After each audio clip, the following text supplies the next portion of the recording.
नमस्कार दोस्तों, स्वागत है आपका हमारे चैनल बिहार नीति पे। दोस्तों, बिहार में नई सरकार बदली और सरकार बदलने के बाद युवाओं की आशा जगी।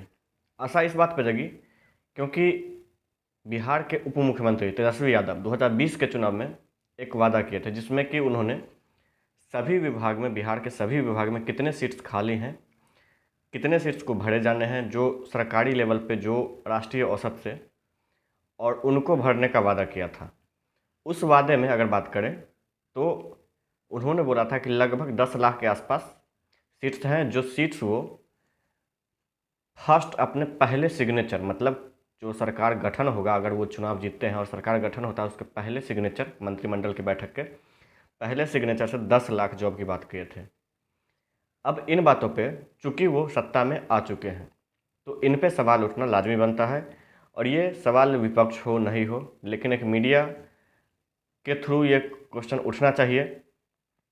विपक्ष उठाए न उठाए ये विपक्ष का मसला है, विपक्ष इस पर राजनीति करे नहीं करे विपक्ष का मसला है। लेकिन मैं चूँकि वीडियोस बनाता हूँ और सरकार के अलावा मैं छात्र हित के मुद्दों को अधिकतर ध्यान रखता हूँ, इसलिए मैं ये वीडियोस और ये सीरीज़ शुरू किया हूँ, जिसमें मैं आप लोगों से सिर्फ और सिर्फ बिहार में जो भी वैकेंसीज आने चाहिए और जो सरकार के वादे हैं, उन वादों के ऊपर मैं एक सीरीज चला रहा हूं, जिसमें कि ये पहला वीडियो है।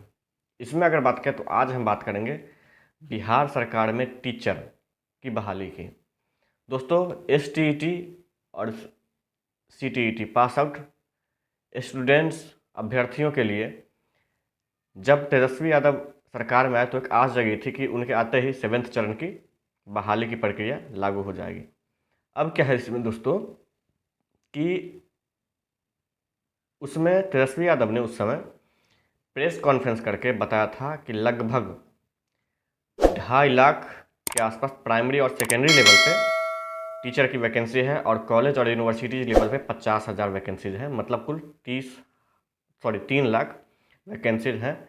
वो बिहार में शिक्षा विभाग में 3 लाख वैकेंसीज हैं, जो कि उन्होंने भरने का वादा किया था। उसका मैं आपको एक वीडियो क्लिप भी दिखाऊंगा। उस क्लिप के जरिए आप लोग समझ सकते हैं कि कैसे उन्होंने वादा किया था। और उनका सबसे बड़ा जो वादा था उसमें यह भी था कि ये सभी पदें अपने सरकार में आने के बाद कैबिनेट की फर्स्ट मीटिंग में ही भरने के लिए वो उनका फर्स्ट सिग्नेचर उसी पे होगा। चलिए दोस्तों, मानते हैं कि उनका सरकार में वो जो आए उसमें ये प्रॉब्लम आई कि अभी वो उप मुख्यमंत्री हैं, मुख्यमंत्री नहीं है, बट सरकार में डोमिनेटिंग फैक्टर जो है वो तेजस्वी यादव की है। मतलब 79 सीट्स जो विधानसभा के हैं वो तेजस्वी यादव के पास है। सरकार पे पूरा का पूरा दबाव और सरकार पे पूरा का पूरा वर्चस्व वो तेजस्वी यादव का है। तो सवाल भी उन्हीं से पूछा जाएगा कि अब वो वादा क्या हुआ। दोस्तों, दरअसल आपको मैं एक वीडियो दिखाना चाहता हूँ सबसे पहले, क्योंकि उन्होंने एक लेखा जोखा बताया था सारा जितना भी डिपार्टमेंट है सभी के बारे में, कि किस डिपार्टमेंट में कितना खाली है। तो एक बार मैं आपको टीचर की वैकेंसीज के बारे में एक वीडियो क्लिप दिखा देना चाहता हूं, उसके बाद आगे बात करेंगे। तो प्राइमरी और सेकेंडरी लेवल पर 2.5 लाख से अधिक स्थायी शिक्षकों की पद जो है वो रिक्त है। जो 2.5 लाख से अधिक स्थायी शिक्षकों की पदें जो है वो रिक्त है प्राइमरी और सेकेंडरी लेवल पर, और कॉलेज और यूनिवर्सिटी स्तर पर लगभग 50,000 प्रोफेसरों की आवश्यकता है। यानी अगर बात की जाए यूनिवर्सिटी की तो प्रोफेसरों की लगभग 50,000 हम लोगों की आवश्यकता है। तो दोस्तों, आप लोगों ने देख लिया होगा कि इस वीडियो में इन्होंने साफ साफ समझा दिया है कि सरकार में कितने हैं खाली। तो सबसे पहली बात दोस्तों, अब सवाल ये उठता है कि अगर खाली सीट्स की संख्या इनके पास एग्जैक्ट नहीं थी तो इन्होंने ये वादा चुनाव से पहले क्यों किया। मतलब अभी जो ये बोल रहे हैं कि मैं सभी विभाग से और सभी जगह से सीट्स की संख्या ला रहा हूँ, उस संख्या के बाद मैं इस वैकेंसी को निकालूंगा।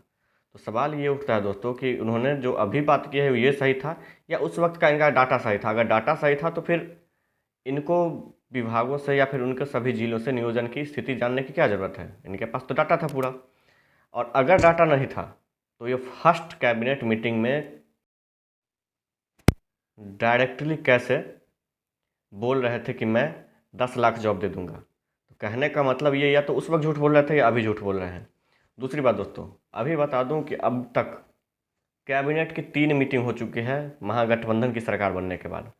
3 मीटिंग में किसी भी विभाग की एक भी वैकेंसी के बारे में नहीं बताया गया है। तो सवाल उठना ये लाजमी है कि आखिर अगर आप जॉब के नाम पे ही गवर्नमेंट में आए, कहने का मतलब ये है कि अगर ये 10 लाख जॉब की बात नहीं करते दोस्तों, तो इनका ये जो 77 सीट्स आया था, 74 सीट आया था, तो वो 75 सीट भी इनके पास नहीं आता। और अब चूंकि ये सरकार में आ गए हैं तो ये जो बहाने लगा रहे हैं, तो भाई सवाल अब सत्ता में आप हैं तो सवाल आपसे बनता है। अगर आप मेरा वीडियो पिछला देखेंगे तो मैं इससे पहले मैं बीजेपी से सवाल करता था, अब सवाल सत्ता में वो है और मैं बिहार के ऊपर फोकस करके वीडियोस बनाता हूँ, तो अब सवाल तेजस्वी यादव पे बनता है कि आखिर आपने ऐसा क्यों किया। आपके पास अगर डाटा नहीं था तो अब बिना डाटा के इतना बड़ा, तो आप में और वो 2 करोड़ के वादे में क्या फ़र्क है? उनके पास भी कोई डाटा नहीं था, डायरेक्टली बोल दिए थे कि 2 करोड़ जॉब दूंगा। आपके पास भी कोई डाटा नहीं था, डायरेक्टली बोले कि 10 लाख में जॉब दूंगा। और उसके बाद आपने ये भी बोल दिया कि फर्स्ट कैबिनेट क्या 3 मीटिंग हो गई और आपने एक भी वैकेंसी नहीं निकाली। तो आप जनता को, स्टूडेंट्स को, अभ्यर्थियों को बेवकूफ़ बनाना बंद कीजिए तेजस्वी जी। आप सभी को सिर्फ बेवकूफ़ बना रहे हैं, क्योंकि आपके पास कोई ना डाटा था न कोई खाका था। आपने वोट के लिए सिर्फ 10 लाख जॉब का एक शिगुफा छोड़ा और उस पर आपको वोट मिल भी गया, नहीं तो आप अभी तक अधियाचना आ चुकी होती। इसके बाद मैं आपके लिए जेई का भी एक सीरीज़ बनाने जा रहा हूँ, जेई का वैकेंसी का भी कल होगा तो वो वीडियो आ जाएगा, उसका भी मैं आपको बताने वाला हूँ कि वहाँ भी एक वादा किया गया था। तो क्या आप सिर्फ वोट के लिए किए थे या आपके पास एग्जैक्ट डाटा थी? तो कहने का मतलब आप भी वही खेल खेल रहे हैं जो एनडीए गवर्नमेंट खेल रही थी। उन्होंने बिहार में सिर्फ 19 लाख रोजगार का दावा किया था, उनका फेल हो गया। आप आए सरकार में, आपका भी फेल हो रहा है, तो आपको जवाब देना पड़ेगा। अब बात करते हैं दोस्तों, आप एक बार ये क्लिप देख लीजिए। इस क्लिप में आपको पता चल जाएगा कि उन्होंने फर्स्ट सिग्नेचर की बात क्या की थी। 10 लाख नौकरियां पहले कैबिनेट के पहले कलम से जो निकलेगा, यानी 2 महीने बाद ये सारे पदों को भरने की कवायद शुरू कर दी जाएगी। बिहार के नौजवानों को ये पदे जो हैं 2 महीने बाद ये भरने की शुरुआत कर दी जाएगी। और दूसरी महत्वपूर्ण बात है, ये केवल सरकारी सेक्टर है। जो बेरोजगार होकर के जो कृषि में काम कर रहे थे, किसान का काम कर रहे थे, अब इस बिल के बाद उनकी भी रोजी रोटी पर इन सरकार ने आफत लाने का काम किया।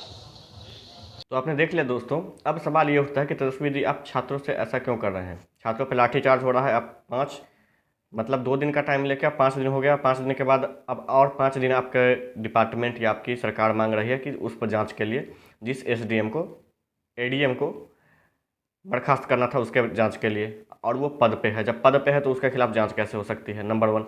नंबर 2, बीपीएससी के अभ्यर्थी अभी प्रदर्शन कर रहे हैं तो उनके ऊपर लाठीचार्ज हो रहा है।